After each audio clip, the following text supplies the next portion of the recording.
everyone, and welcome back to the new Color Spotlight series. For those of you who are new to the channel, Color Spotlight was a series that I started back in January of 2017 where we took a look at 8 common pigments, a bit about their history, and highlighted some of my favorite mixes using each pigment.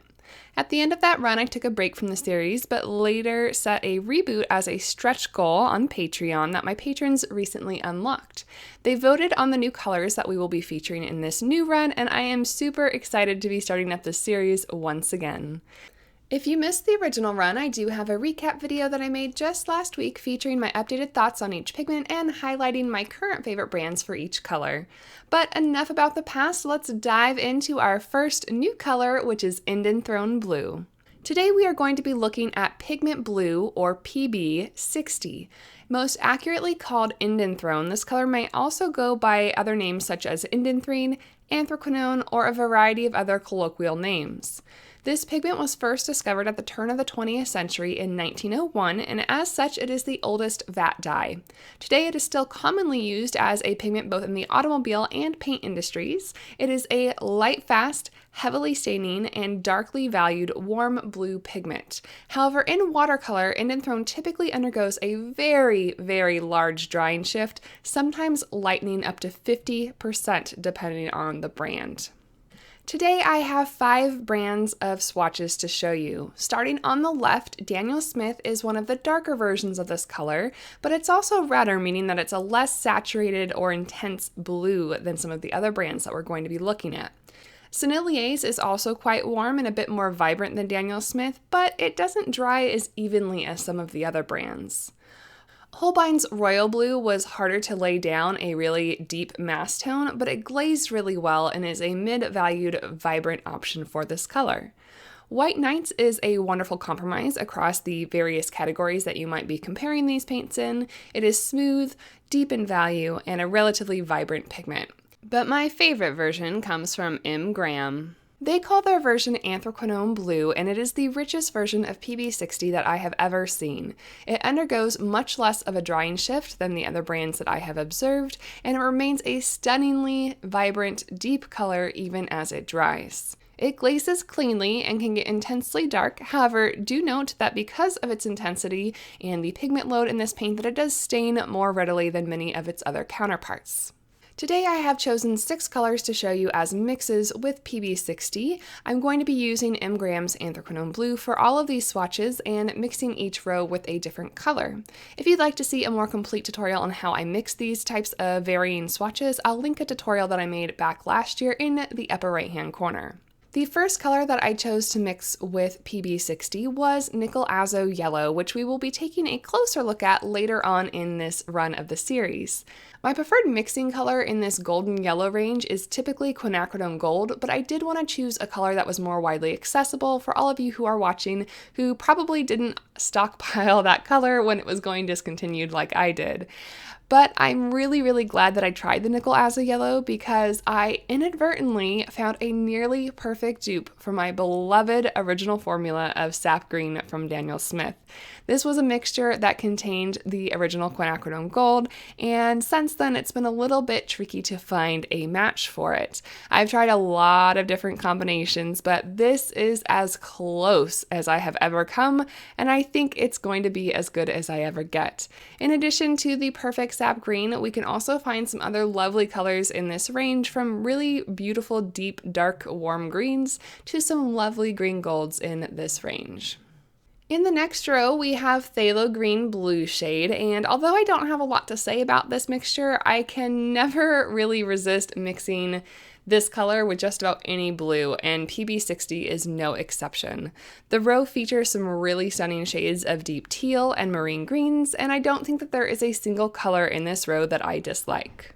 The third row on our mixing here features PB60 mixed with Cobalt Teal, which I almost passed up on showing you guys for this video, but I'm really glad that I didn't. On my main palette, I have several blues, including an ultramarine, a phthalo blue green shade, this Indanthrone Blue, a phthalo turquoise, and a cobalt teal.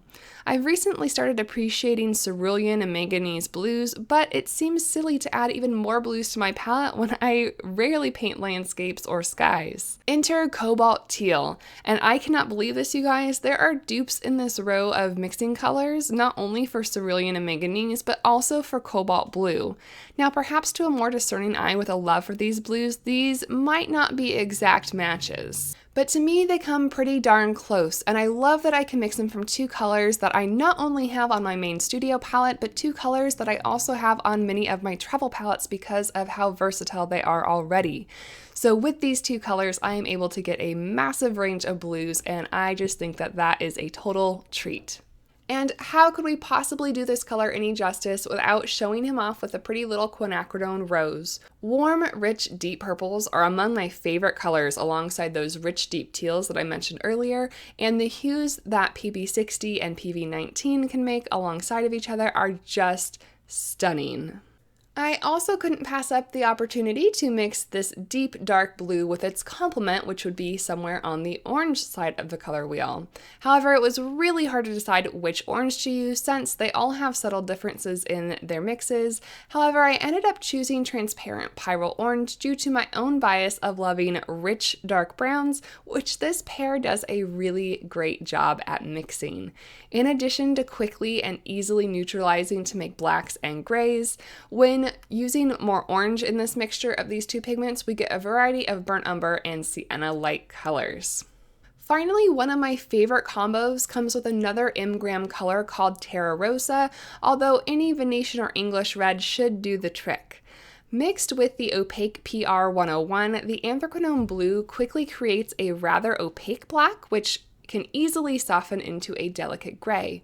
This mixture can be slightly difficult to balance as both colors have very strong tinting strengths, but the wide assortment of grays that kind of separate while drying, creating some really gorgeous hues and textures, have many uses. Now, I'm sorry that I don't have any video of it, but at the bottom of this still here, you can see that I also did some tests with just the pigment itself in a wet and wet application, glazing, lifting, and softening off. A photograph of this is available over on Patreon, and I'll make sure to record the footage for the next set of videos. Now that we've finished up with all the technical information, it's time to see this color in action.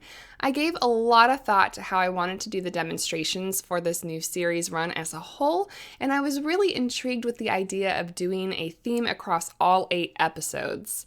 Paired with some requests that I've had lately to paint some more unicorns, I thought that this idea might be really fun. But 8 is a lot of unicorns, so I bounced some ideas off of friends, and I even asked all of you on Instagram if you wanted to see unicorns across the entire series, or if you'd like to take me a more traditional approach in painting real animals.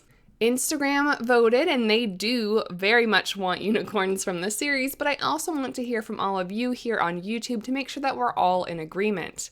If I can figure it out, there should be a poll popping up in the right-hand corner right about now, so let me know what you want to see. If I do end up doing unicorns for the series, I of course don't want them to get stale or boring, so I will theme them to each of the colors and perhaps even throw in some other base animals aside from horses. And if you prefer the real animals, I would of course pick animals that are best suited for the colors that I have chosen and the mixes that they create. I have ideas for both, or I wouldn't be asking, so I just want to know what you would like to see throughout the course of the series. For today at least, I did decide to paint a unicorn so that it can go into either kind of collection of animals that we're painting for this series, and the base of this horse is primarily Indanthrone Blue, but she's also accented with glazes of Phthalo Green and Quinacridone Rose, and topped off with a cobalt teal horn. The background offsets the cool tones of the unicorn with a warm, vibrant purple background mixed from the same limited palette. If you like the painting, both the original and prints are available in my Etsy shop, and there are links in the description below. I've also linked all of the colors and supplies that I've used for today in the description in case you'd like to order anything using the affiliates links, which of course helps support this channel without costing you anything more. And exciting news, I finally have a Jackson's affiliates account. So if you prefer to shop at Jackson's rather than Amazon, you can now still help out the channel by doing so. And those new links are in the description as well. So that is going to do it for today. I really hope that you've enjoyed this first episode back into the series. I want to know, is PB60 on your palette? And if so, what are some of your favorite mixes with it? Let me know in the comments below, and feel free to let me know if you have any suggestions for next week's video where we are going to be taking a look at Cobalt Teal. Thank you guys all so much for watching. Please consider giving this video a thumbs up if you enjoyed the content, and subscribe and hit that bell if you'd like to join us again next week for the next episode. I want to give an extra special thanks to my patrons who especially made this series happen by unlocking that stretch goal, and I will see you all in the next video. Happy painting!